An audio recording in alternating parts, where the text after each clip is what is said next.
وتعالوا بقى نشوف الطريقه، بس تشوفوا لايك حلو زيكم كمان الاشتراك. اول حاجه بقى معايا كده كيلو من البطاطا، غسلته كويس جدا وحطيته في حله عندي، حطيت كمان كوبايه من السكر وكوبايه الا ربع من الميه. هبدا ان انا احط كده الحله عندي على نار عاليه في البدايه، يا دوبك بس ان هي تغلي او الميه مع السكر يغلوا حوالي كده غلوتين، وبعد كده هبدا اهدي النار. طب اخدت البطاطا سوا عندي قد ايه؟ اخدت ربع ساعه. بالنسبه لي العسل اللي انتوا شايفينه ده طبعا اللي هو السكر مع الميه اللي احنا طبعا حطيناهم مع البطاطا، طبعا هنستخدمهم مش هنرمي.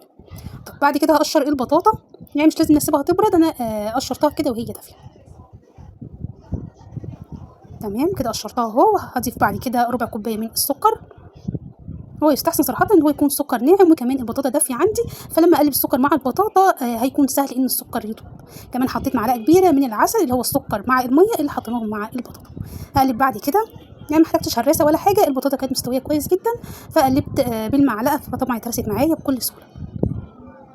طيب بعد كده هحضر عندي صينيه وهحط حوالي كده معلقتين من الزيت، يعني مش محتاجه زيت كتير، مجرد بس ان انا بدهن الصينيه ببسيط من الزيت، بحيث لما بعد كده اقطع البطاطا عندي تتقطع بكل سهوله، وكمان لما اجي اطلع القطعه تطلع معايا بكل سهوله، ما تكونش بقى لازقه في الصينيه.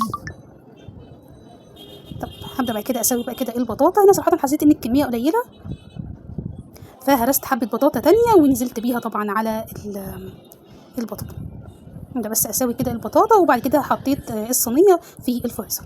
طبعا كان حضر الطبقه الثانيه معايا كوبايه الا ربع من الكريم شانتيه الخام، معايا كمان معلقتين من السكر، سكر حبيبات، حابه طبعا سكر حبيبات سكر بودره مش هتفرق. وبعد كده حطيت كوبايه من الميه المسلكه. قلبهم بس كده كويس جدا مع بعض بمعلقه، وبعد كده هبدا اضربهم بالمضرب.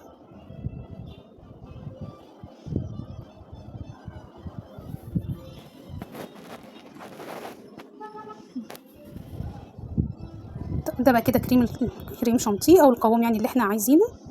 تمام بقى. طب طلعت بقى البطاطا من الفريزر بعد ربع ساعه، وهنزل بقى كده بالكريم شانتيه، وكمان هسويه طبعا في الصينيه.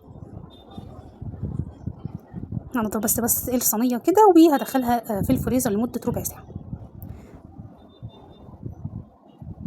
طب بعد بقى ما طلعتها كده من الفريزر بعد ربع ساعه، هرش بقى كده على الوش شويه من الكاكاو، كاكاو بقى خام او كاكاو يعني اي نوع كاكاو عندك مش هتفرق. هبدا بقى كده اقطعهم.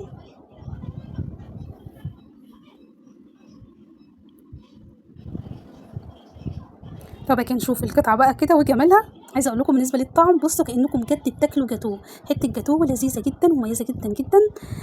مش بقول كده عشان اللي عاملاها او انا اللي مخترعاها، لا، بس هي بجد طعمها لذيذ جدا جدا، هتعجبكم باذن الله، هتعجب اهل بيتي جدا خاصه الاولاد، وكمان لو عندي ضيوف هيعجبوا بيها جدا جدا. اتمنى ان طريقه النهارده تكون